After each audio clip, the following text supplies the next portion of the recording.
Welcome to How to Talk to Kids About Anything with Dr. Robyn Silverman, a podcast loaded with practical tips, powerful scripts, personal stories, and simple steps to make even the toughest conversations easier.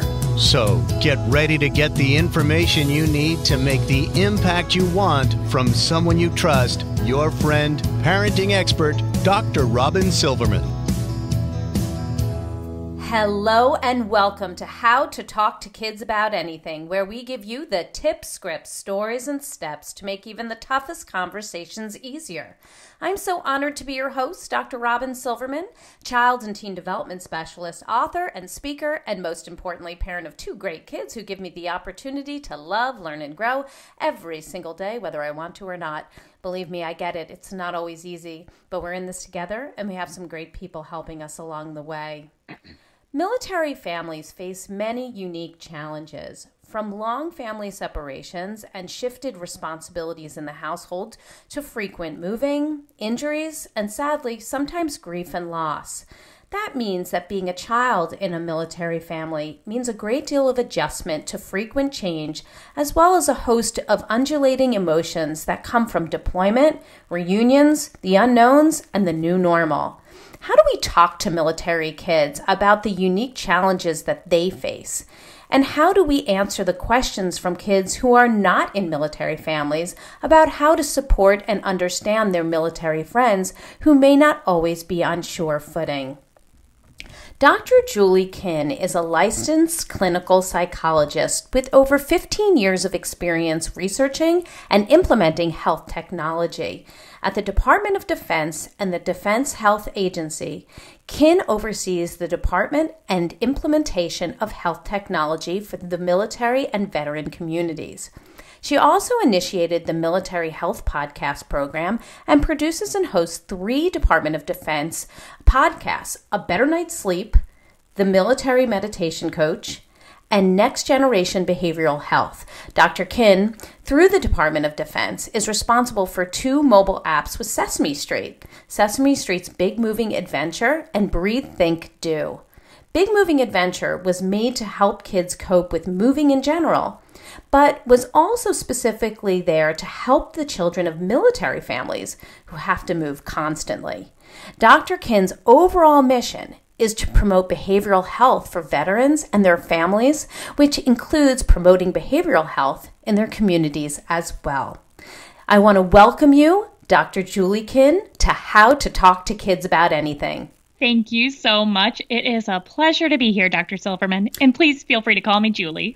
Great. Well, Julie, I'm really excited to get into all of this, but before we get into the bulk of the interview, can you tell us what gets you up in the morning and what got you so interested in helping military families and children in military families cope better with the challenges that come with military life? Well, I have the best job in the world, so it's really easy to motivate myself to get out of bed. Also, the dogs and children help with that part too. But I get to spend every day knowing, well, first of all, going to Joint Base Lewis McChord is inspiring in its own. It's in the beautiful Pacific Northwest here in Tacoma, Washington, so that's always exciting. But our team gets to look at all the different ways people are using technology and then think creatively about, okay, we know people are using mobile apps. We know people are listening to podcasts and going online and going to websites and using wearables. How can we leverage that to help them with their health? So every time there's a new technology that comes out, that's always the first question we ask. Okay, all of our service members right now are using their mobile phones to help them wake up in the morning, right? I'm sure most of your listeners didn't use an actual alarm clock. They probably had their cell phone right next to them. And that means that the very first thing in the morning that we're interacting with, aside from the kids and dogs, of course, is that mobile phone. So it just presents this really nice opportunity. How can we use this to help improve health for our service members, for our veterans, and for their families? And although I know we're talking about kids today and we don't want kids to be on their screens 24 hours a day, We certainly know that kids are using these mobile devices and computers as well. It's just part of our life. So how can we use that to help with health, with behavioral health, mental health, with sleep, with nutrition, with exercise, getting out there, and also helping kids feel part of a military community so they know they're not alone. What a really interesting idea. Can you tell us how using some of the apps with the children specifically can help them connect with their military family, even when they're not able to see them right across the table from themselves? Oh, absolutely. One of our best products is called Military Kids Connect. It's a website that's available on mobile devices as well. And the way we went about making this website a few years ago was we sat down with a ton of military kids and just talked to them about what's your life like? What have been the hardest things? What would you like help with? And we found a few main findings. One was that there are so many military moves, right? All of our listeners who've been part of the military or were military brats themselves know that moving is part of military life. And that's always tough for civilian kids as well. But our military kids really know this. Another thing was just anxiety of wondering, what is mom doing? What is dad doing? Now that goes for foreign deployments, but even just during day-to-day mission as well. There's always a little sense of anxiety and worry that goes with our military kids. And the third thing was a lack of community. Our military kids move, and sometimes they go to new schools where the teachers, the other students don't really understand what it's like to be a military kid.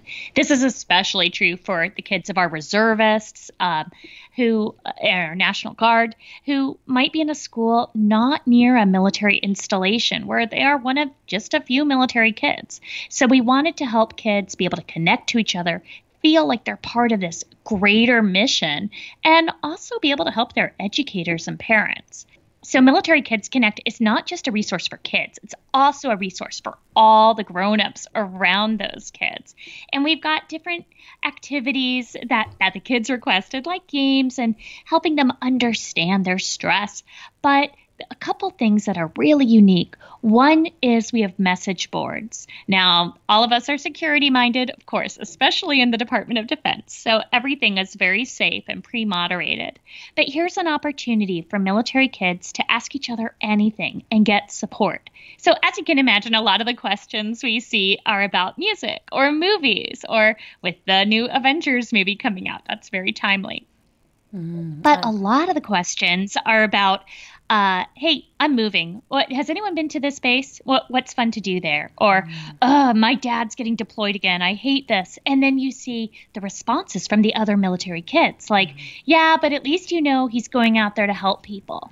Or, oh, yeah, I've been to that base. It's not bad. There's a really good skate park. And of course, with the U as just the letter U. So you have to imagine it in kids speak. But it's this really powerful connection that helps the kids know they're part of this bigger community and also giving each other help with resources.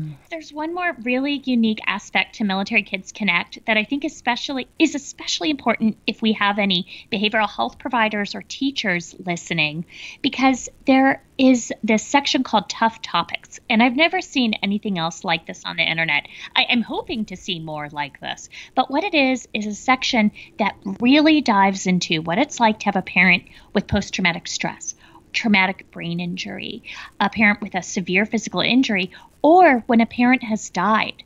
And so helping kids with grief and loss and understanding. What we did was we have these little mini documentaries that are a minute or less of real military kids talking about their own experiences and what they did to help themselves feel better. We also have these really incredible animated graphic novels that are basically like little cartoons that go through a child's experience having a parent, for example, with post-traumatic stress. So, for example, you see Josh's story, and in it, and it's a cartoon, it's very approachable. You see Josh talking about his dad coming home from deployment, and just like other times, they go camping, they spend a pizza night together, they have game night, but somehow this deployment was different. And it talks about how Josh discovers his dad had post-traumatic stress disorder and how the family sought treatment. And what's really neat about these is at the end, it's not balloons and parties and confetti and everything's great. It's, hey, things got better. And this is how it got better. We got treatment. This is what the treatment looked like. This is what our family did to help our dad and help each other. It's very realistic, again, based on our interviews with real military kids, but it's also approachable and hopeful. And it helps our kids, of course, but it's also so important for the caregivers and the adults around them, in part because it tells them some nice, helpful messaging, because we don't always know what to say, right? But the other thing is it helps with the right words to say. It just gives a vocabulary for how can I talk about this in a healthy, productive way. So it doesn't just educate the kids. It really is a service to the parents and other caregivers as well. Sounds like a great resource. I'm all about trying to figure out the best ways to talk to kids about difficult topics. That's exactly what we like to do over here. And you've said a couple of things that stuck in my head, and I want to delve in a bit deeper, because you talked about different stressors for these children, whether it's deployment or moving, relocation, anxiety just over what's going on with my parents. But let's talk about one of the things that you said was a stressor, which is moving. And since you worked on Sesame Street's Big Moving Adventure app that can help military families who move around, this is definitely something that you are passionate about. So for the children and the families, what challenges do you hear and find come with moving, and how can we help children in military families feel better as they relocate? Sure. It's such a pressing question. And I hear this one all the time, and I feel it too. I know my own kids often express anxiety about, hey, are we going to have to move? Are we going to have to move? So even when we're not moving, that's still an anxiety they have. It's a tough one. I think this goes for civilian kids as well. And so let's just start with that, and then we'll get into the added military part on top of it. So for any kid, moving at any age is difficult. It's fun, for sure. There's always a little bit of excitement about moving. Well, I guess depending on the location. I won't downplay any geographic areas, but there's certainly some good things about moving. But for any civilian kid, moving means leaving your friends, leaving your teachers, leaving your grocery store, leaving that park that you really like going to. It's always scary, and it's always not just the grief of losing that, but also wondering what comes next. Our kids in general are pretty creative, and unfortunately, part of that creativity includes worst case scenarios, right? Especially if you have a kid who's a little bit on the anxious side, they are very good at coming up with, they're good at borrowing the worry, right? Are you familiar with that expression? They're good at thinking about, what if everyone is mean to me? Yes. Or what if I don't have the right shoes? What if there's no fun kids in the neighborhood? That there's a lot of anxiety there. I know as an adult, I have that anxiety too. But for kids, especially being a little bit powerless in the situation, it's especially so. Right. So then let's add on top of that the difficulty of being a military kid. For some military service members, they need to have a permanent change of station up to every 3 years. So that means these military kids, for some of them, not every kid moves as often as their parents do, but for some of them, they've just gotten settled into their previous location. 3 years is not a long time. It might seem like a long time to your 8-year-old, of course, but for a 15, 16-year-old, they have finally settled in and maybe made friends, found their comfort zone, found their squad, right? I'll use a youthful term there. Found their squad, and now they've got to move again. So that, and then knowing, okay, well, how long are we going to be here? That's always a little tricky too. And at this new school, are they going to understand what it's like to be a military kid? Are they going to ask me awkward questions about my mom or my dad? that's another thing that our military kids have to deal with too, is the weird questions from civilians. Like, oh, has your dad ever killed anyone? That's not a fun question, but that's a question that unfortunately our service members also get asked by civilians, and the kind of thing our military kids have to face. So moving is always tough. No matter how resilient a kid is, it's difficult. But we also have some really great things going on. Our military kids are exceptionally resilient. They tend to just have really good outcomes with these moves. The kids are incredible. They have strong parents who understand the mission, and that mission comes down to the kids too. And the kids realize, okay, this is helping with the greater good. So it's not just moving because my mom got transferred to a new company. It's moving because my mom is going to be helping the United States. And I think there's a lot of strength in that. So part of what we do is try to help the kids identify that. But I don't want to say, again, it's all balloons and confetti, because it is tough. Even if you're moving to the most beautiful location and you already know a couple of people there, it's difficult for sure. Okay. Yes, it does sound like it's difficult. And, I'm guessing that the people who are already stationed at wherever the person is going are used to new people coming in and help other people settle in.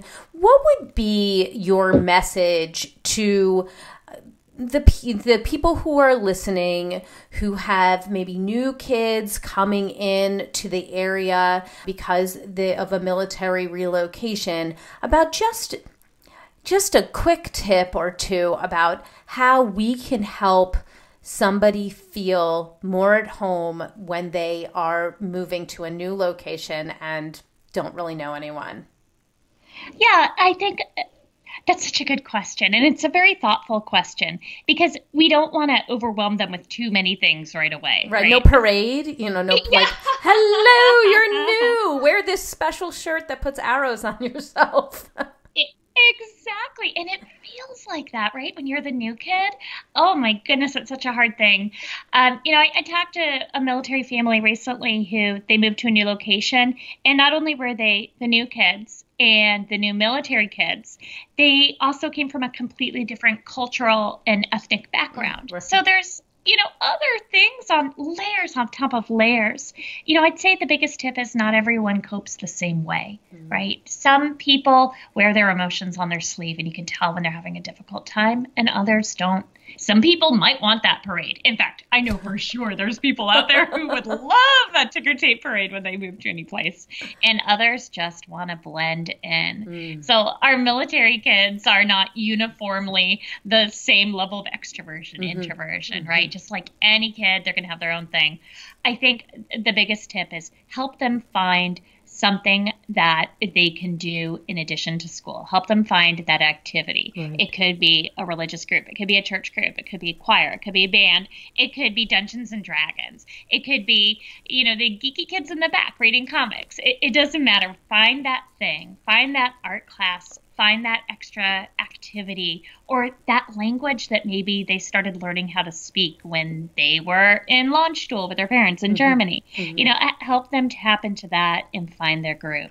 Having just a couple social connections gives them that social capital, right? And once we start feeling like, okay, I've got a few people I can depend on, it gives us the strength. It's like planting your feet in the ground and then helping you reach out a little bit more. So find at least one group of kids. They don't need to be their best friends for the next 10 years, but at least one group of kids to feel solidly connected to, and then that gives them the strength to help reaching out to others. It's a tip for civilian kids as well, of course. I think so. And so what I hear you saying is that we need to find and ask them, what kind of things would make you feel more at home? Like, what do you love to do? And by finding the thing, whether it's hockey or it's art or it's reading or chess, that they are able to then be connected with the kids who have some similar interests, and that can help them to feel a little bit more grounded.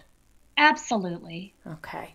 All right. So let's move on to another topic that is related to military families very specifically. And I'd love to just focus on deployment. So how do we help our kids, and how do we help our military families plan and prepare for deployment? What is, first, the impact of deployment on our families and kids, and how can we then be supportive as teachers, as educators, as community members, as parents of the children as they're coping as their parent is leaving? You know, one thing I'd like for our non-military community folks to know is that not every deployment is to a war zone. And I'll speak for myself as a civilian. I am not a veteran.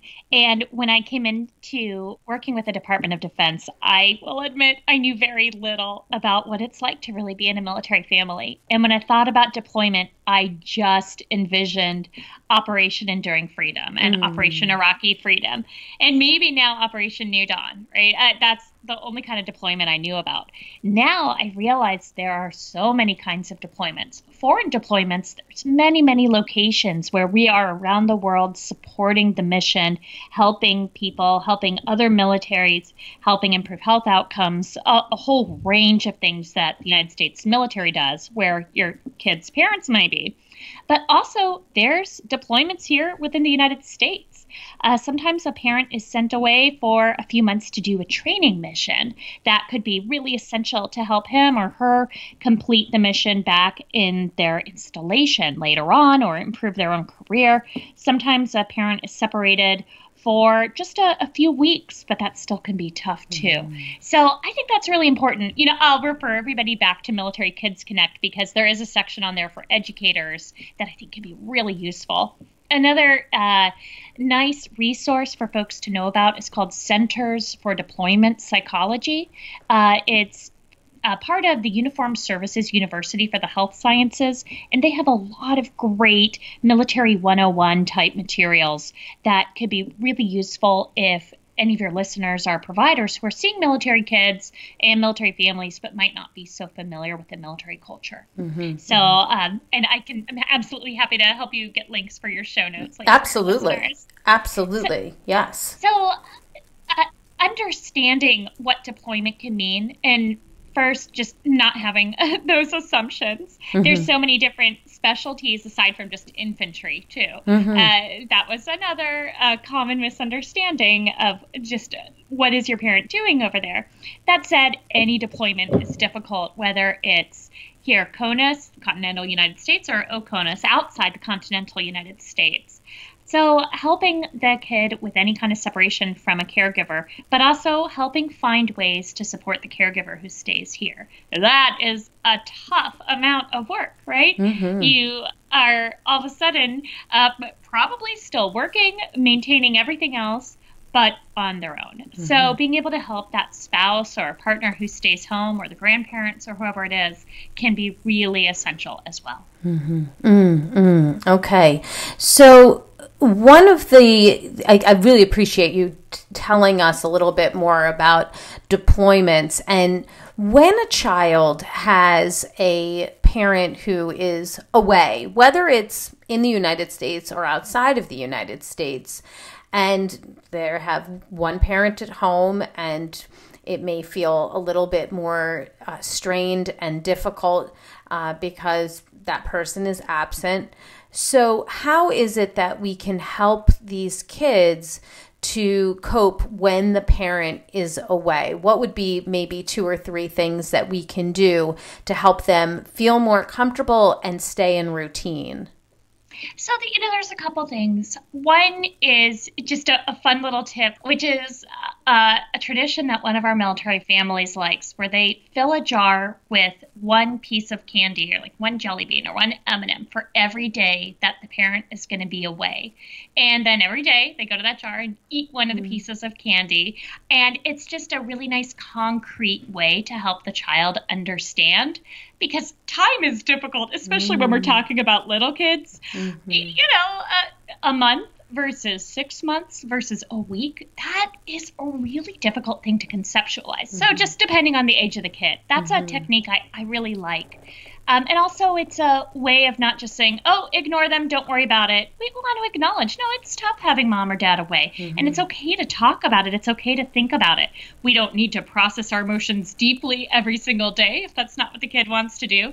But it's a nice tradition that helps save some time to think about that parent who's not there, to acknowledge them, acknowledge their absence. And it's a door opening to that child and what the child is experiencing. So there's other tips like that on Military Kids Connect. But the other tip I'd like to offer is just a very, very, very simple thing, which is breathing. So a lot of our kids, as I mentioned, when they're dealing with deployed parents, feel anxiety. That's one of the biggest health outcomes that we're aware of for our military kids. And deep breathing, diaphragmatic breathing, is such a great lifelong skill that being able to stop, think about what's going on, breathe, slow down that fight or flight instinct, that autonomic nervous system response, and then act is a really powerful, powerful mechanism to control anxiety. That's part of the thinking behind the Breathe, Think, Do app that we made with Sesame Street. What the app does is it helps the children, and it is a Sesame Street app, so it's meant for those younger kids. It helps the child train a monster. So there's this monster in the app, and the monster has some problems because when he is waiting for his turn on the slide, he gets very frustrated. Or when he has to tie his shoes, he gets really angry. So the app helps the child teach the monster how to breathe, in and out, just diaphragmatic breathing, then think about the situation, and then act. So this app is doing a couple interesting things. One, of course, it's teaching the kids diaphragmatic breathing. It's also teaching them that this is normal. It's normal to have these worried feelings. It's normal to feel frustrated.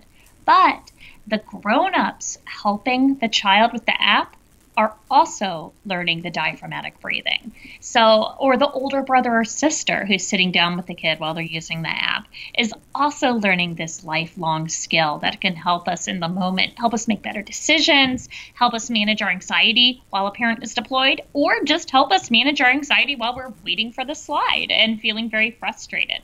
So I love the app for that reason. You know, another app I kind of skipped over a little bit before was the Big Moving Adventure, which I know you mentioned at the beginning of the episode. But if it's okay, I'd love to jump into that one again, too. Sure. Because what that app does is, again, it features our wonderful Sesame Street monsters, our furry friends. In that app, you get to design your own Muppet, right? So you get to make your monster look however you want him or her, design their fur, their eyes, their smile, which is, I have to admit, the best part of the app and the part that my kids fight over. So it's a really fun app for civilians, too, and kids who aren't moving. But anyway, you design your own monster, and then you help the monster move from one installation to the other. And you take the monster through all these different activities. For example, packing up all their toys and books from their room and picking one or two special things that they're going to keep with them in their arms during the trip, and the rest that go into the box. Saying goodbye to their friends at their old installation, moving, and then decorating their new room at their new home and greeting people at their new installation. So walking them through logically through the actual steps of what's going to happen. We don't need to pull our punches. We can tell them exactly what's going to happen. We can prepare them beforehand, whether it's a move or a parent deploying while the child stays, and not giving them unrealistic expectations of, oh, everything's going to be fine. You're going to love it. You're going to make just as good of friends as you had here. Don't worry. It's going to be great.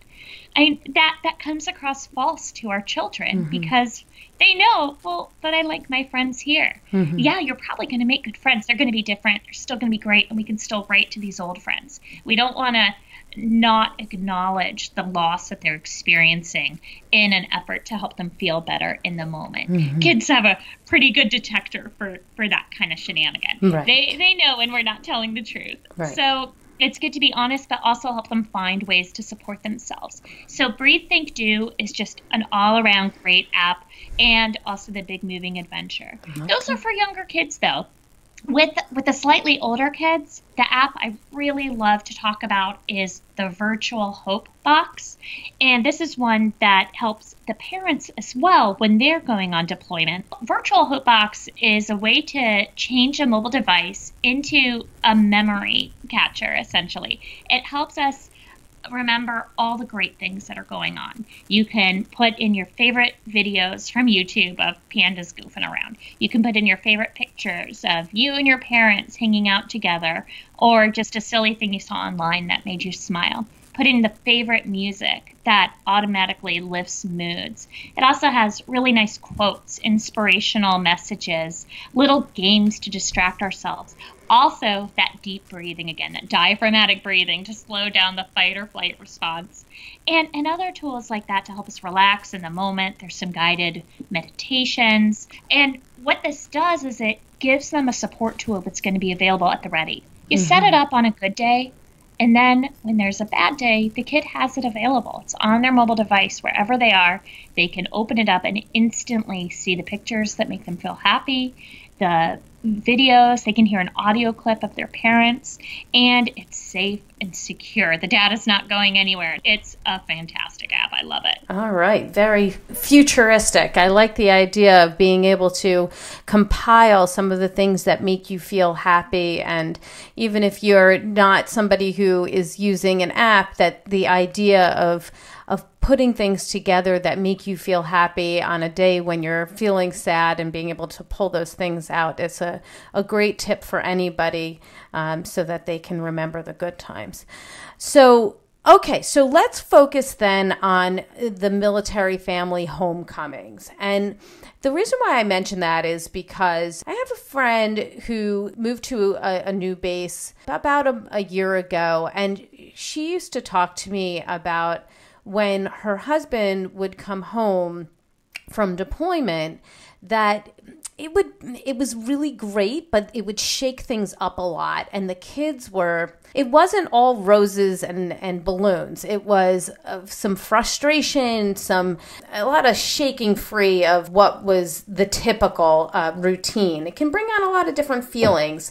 And when the parent hasn't been there, they haven't been part of the routine, as I said, or the disciplinary team, it can be tough on the whole family when they're back home. So the person might be dealing with their own challenges as they're coming back. They also might be feeling anxious or nervous about, especially if they've been away for a while. So how do we help prepare children for homecomings, and how can we help readjustment and reconnection to happen with the family? I think reasonable expectations is such a big part of that. Mm-hmm. We want to have the beautiful vision of this is how it's going to work out. Someone's going to come home. We're going to fly into each other's arms like we're a beautiful movie on TV, and everything's going to be just happy, happy. The kids also have their own expectations of immediately we're going out for ice cream for dinner, for the next week. And the service member coming home probably has their own unrealistic vision of, I get to take a nap. I get to have the long, hot showers. No one's going to need anything from me. But we all are putting all these demands on each other. So planning out the next few days with very, very low expectations, I think is really essential. Each person, one activity that could be nice is each person picks one thing that's really important for them each day. So for the youngest member of the family, it could be, I want mom to sit down and do Mad Libs with me. I love doing Mad Libs, and I really miss doing that with her. For the partner who stayed home, he might say, I want to have 20 minutes alone of uninterrupted conversation, just you and me. For an older child, it might be, I want to show you what I've done on this video game while you've been away. It could be little things. It could be big things. It could just be, here's the food I've been missing. Let's eat this together. And then acknowledging that, okay, yeah, it's just Mad Libs, but that's important. can be really helpful, because then they get that sense of, okay, my needs are important too. I'm being listened to. And hey, we did it. We did that Mad Libs. And if the child makes a lot of demands, which they might want to do, being able to put it in context of, we're all just picking one thing to start with. If you've got more things on your list, we'll put that on Tuesday. But for Monday, we're going to do Mad Libs, and then all together we're going to do this and this and this. It might just be, honey, I'm coming home. I want a nap. I want to take a nap where I can sleep as long as I want and no one's going to need anything from me. And that might be counter to what everyone else wants. So that's a tricky thing. But having those reasonable expectations, I think, is a good tip for any relationship. Very good point. And it's so good for everybody to know that each person has their own expectations and each person wants different things. And when we talk about it in advance, then it's going to help with easing the frustration when a child might say, but I wanted to do this now. And remember, Daddy said he really needs to take a nap. We knew this in advance so that they're prepared. So I think that's a great idea. An area of great sensitivity is when a parent who is away on military assignment gets injured. And the injury could impact the parent's physical body, the ability to walk or use a hand, for instance, but it also can be emotional, like, as you were saying, post-traumatic stress disorder, or it can be even a combination of physical and emotional injury. And this can be very tough on a child as well as on parents. These injuries may lead to a lot of rehabilitation, trips to the doctor. It could lead to an acceptance that things will never be the same. And it may lead to more questions than answers. So how can we talk to kids about these injuries and give us the words? How can we assist our kids in accepting the new version of every day or the new normal? I love this question. And I love how you said, give us the words.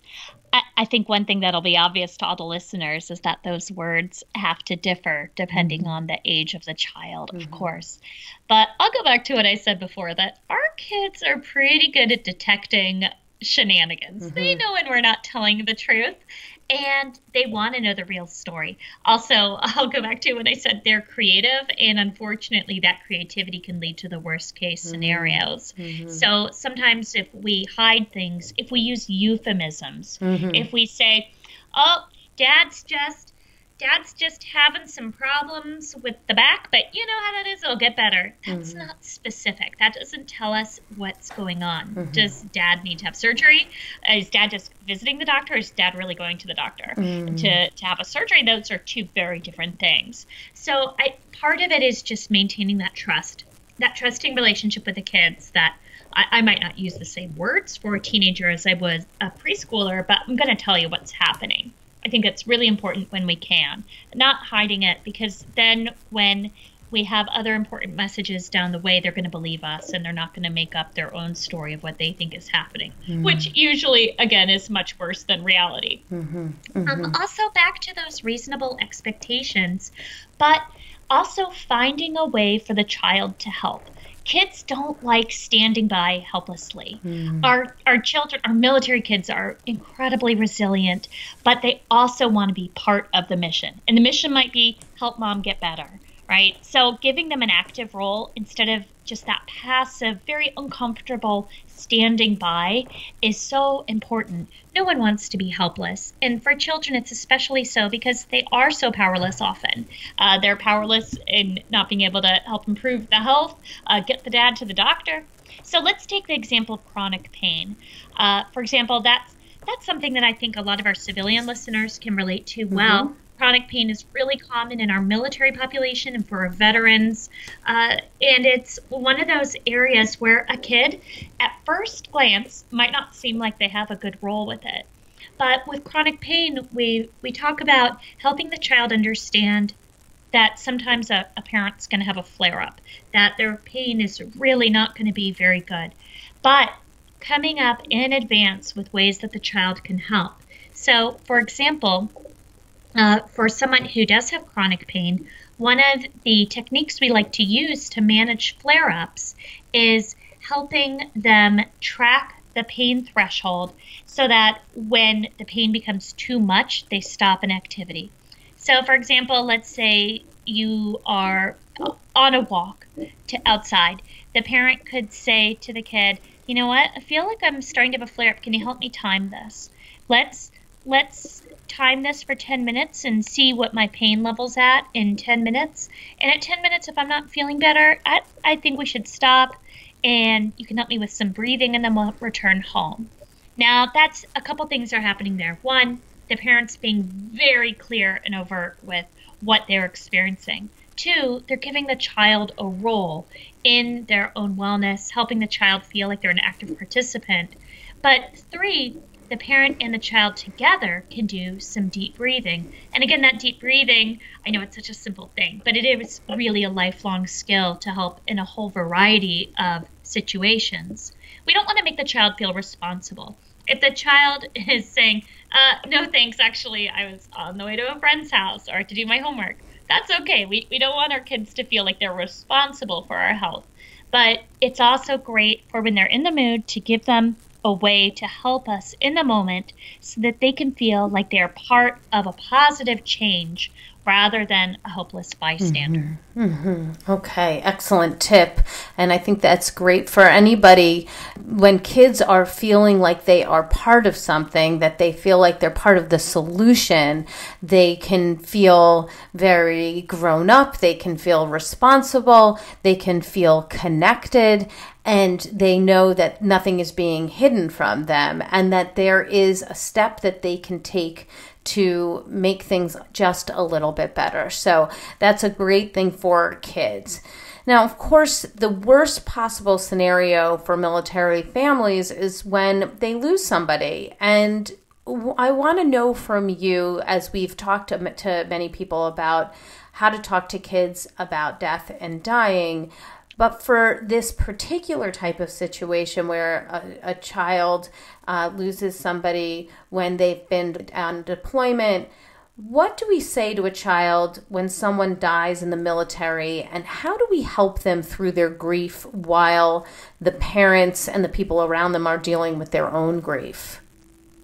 This is a difficult question, of course, and it's one I wish we didn't have to discuss, but it's an important one, not just for military kids. Of course, children lose parents in civilian life as well. And it's never easy, and it's different for every single family. Every single kid within that family is going to experience it differently as well. As you mentioned, it's not just the kids who are dealing with this. It's everyone around them. It's the community. It's the team. It's the other parents in that relationship, the grandparents. Everybody can feel that grief, and it doesn't go away quickly. We have to manage expectations for those kids, understanding that helping them know the details they need to know are important, but it's also okay to not tell every single detail if it's something that's going to cause additional nightmares or trauma.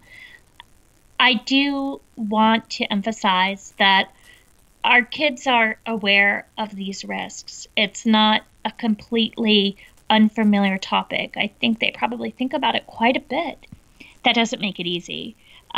In fact, no matter how much worry we borrow, when a bad thing happens, we still experience sadness. So with any child, whether they're military or civilian, helping them process their grief in multiple ways is going to be important, because there's not just one way to feel sadness. There's not one way to feel the devastation of losing a parent. For some kids, this is where being part of a faith community is so helpful. For other kids, that's not the solution, and that's not going to be a big help. Being able to try multiple things to see what works for each individual child is going to be really important. Also, recognizing that children demonstrate their emotions in many different ways. Children might feel like, well, I need to cry in order to show I'm sad. Or, alternatively, I can't cry, I need to show I'm strong. So helping children understand that there's no one right way to feel, to show that feeling, and that those feelings can change across time. Also, let's think a year down the road, 2 years, 3 years. Our kids are still feeling that loss, especially as new huge landmarks happen in their lives, new milestones. A graduation, for example, is a very happy time for kids. But even if it's a few years after losing a parent, a thought that goes through that child's head might be, I wish mom were here. I wish dad were here. I wish grandma were here. And remembering that even very happy occasions can bring up those emotions is important. And also allowing the child to understand that that's okay. It's not a bad thing. You don't have to put on a smile just because it's your graduation if in this moment you want to remember mom or dad. And so finding a way for them to honor mom and dad in many different aspects of their life can be so important because it gives them that space and that time to think about it very deliberately. But again, there are no one set of correct words. I'd encourage your listeners to go to Military Kids Connect and watch some of the materials on tough topics. You're hearing this from me, I'm a grown-up, but hearing it from the kids themselves who've experienced the loss of a parent while on deployment or as part of military training, that's a really unique experience. Grab your tissues when you listen to these. But it's important. It's important to hear it from the kids. Some of them are talking about it pretty fresh, maybe a year out, and some several years out. But hearing what helped them in the moment and how they're still coping is important. But we all know losing somebody we love, it's a loss we feel for our whole lives. Thank you for bringing that up. And I really like what you're saying about just putting high beams on the fact that even happy occasions can have some sadness involved, that the emotions can be many at the same time, and that we can allow our children to feel what they feel, give them permission and say this is normal to feel what you feel when you have had a loss of a parent or a sibling or a grandparent, and that you're celebrating a happy occasion, but that doesn't mean that it's completely happy through and through. So thank you for that. It's such an important point for us to remember. Now, give us your top tip. What is your top tip, your top takeaway when it comes to being able to support our children who are in military families? I think humor is really, really important. So I read this great study that talked about how when families come together, they tested a couple different things. One was they had folks think about, okay, well, what was the first time we met? Or what was a romantic thing that happened between mom and dad? And, talking about those experiences were helpful for making everyone feel happy. But talking about a time when everyone laughed together made them feel even happier and even better about their relationship. And I think that can extrapolate not just for romantic partners, but for an entire family. Being able to focus on the moments where you all laugh together. Not laughing at someone, but laughing together. And it could be a ridiculous thing. Like, remember when I said that silly thing by accident and we all laughed? Or remember when the dogs did that weird thing? Or remember that movie we saw together? Making a note of the moments where family laughs together and then reliving them together is a free, cheap, and easy way to raise everybody's mood. One of the things I like to do is when my kids say ridiculous things, I write it down, and mostly I just share it on social media for their grandparents to see. But I keep a note of it. And my kids love going through those with me a couple years down the road. Because, of course, as they get older, they see more of the humor and the ridiculous stuff they said when they were younger. Yes. And we always have a good laugh together about it.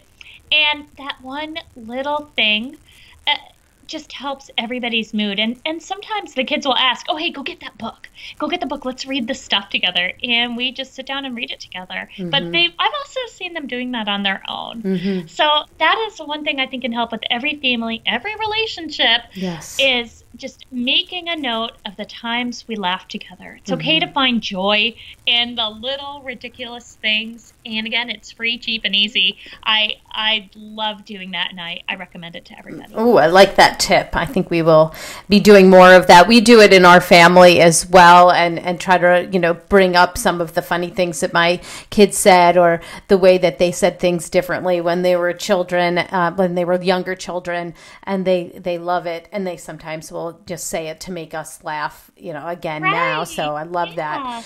What is the resource of the week? Where do you want people to go to get more information about you and all the great things that you guys are doing over there? Well, the Defense Health Agency has so much amazing stuff going on. We've got, as you mentioned before, we've got podcasts, we've got apps, we've got websites, we've got great programs, we've got Elmo coming to visit kids in the hospital. We've got a lot going on. And you can follow us on social media. We're at Military Health, but also health.mil is our website for the Defense Health Agency. We provide the health care for our military service members and their dependents. And there are so many great resources there for our military families, but also for others who love somebody in a military family. Again, I'll give you all the links to put in the show notes. I do hope your listeners check out Military Kids Connect and kick the tires of Virtual Hope Box, Breathe, Think, Do, The Big Moving Adventure. See if that would be a good fit for the kids in your life. These are just really fantastic resources. Everything's made by experts, and it's all very, very safe. Thank you for all of those interesting things and this great technology that's been developed so that we can help our kids who are dealing with all kinds of stressors because of being in a military family, but also for those kids who may be experiencing similar stressors of moving or a parent going away on business for an extended period of time. Some of our civilian families that are dealing with some of those similar types of stressors, but also because we have a lot of teachers and educators and coaches on this podcast listening in, for them to have these tools in their back pockets really helpful. I just want to thank you, Julie, for your insight and your strategies and for helping us to understand this particular population a little bit better so that we can be more supportive as a community, and for those people who are listening who are in military families, that they understand that we love them and that we want the best for them, and we want to understand these kids as much as possible and what they're going through as parents. So thank you so much for being on the show today. It is a pleasure. Take care, everybody. Well, I've got my takeaways, and sweet friends, I know you have yours. Let's discuss them. Come up on Facebook. We can go to the Dr. Robyn Silverman page, or let's chat about it at drrobynsilverman.com, twitter.com/Dr. Robyn. I'm also on Instagram at Dr. Robyn Silverman. And of course, I will be developing memes so that you can share them and make sure that we remember all these great quotes that Julie said. And if you love this podcast, I hope you'll go up to iTunes and rate and review it. It's so important for the exposure on iTunes because it allows people to find the podcast, How to Talk to Kids About Anything, so that they can learn about the outstanding solutions and use them in their own homes and communities. I truly appreciate it.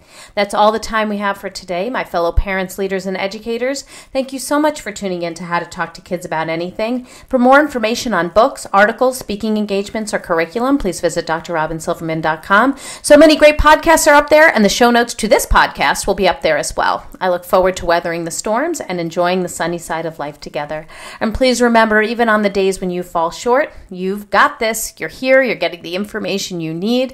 Perhaps you will have the information for somebody else in your community, in your schools, that you work with, that you mentor, and now you're going to be able to say, look, I found out about this tool. I found out about this information. And you know what? You asked me, and I think maybe this will help you. I know it's not easy, but never forget there's always tomorrow. Parenting is the ultimate do-over. I see you, and I'm right there with you. And as there are moments when we doubt our know-how, our choices, and our sweet sanity, please know you're 10 times the parent you think you are. Until next time, this is Dr. Robyn Silverman with How to Talk to Kids About Anything. Please tune in again and keep connecting through conversation. See you next week.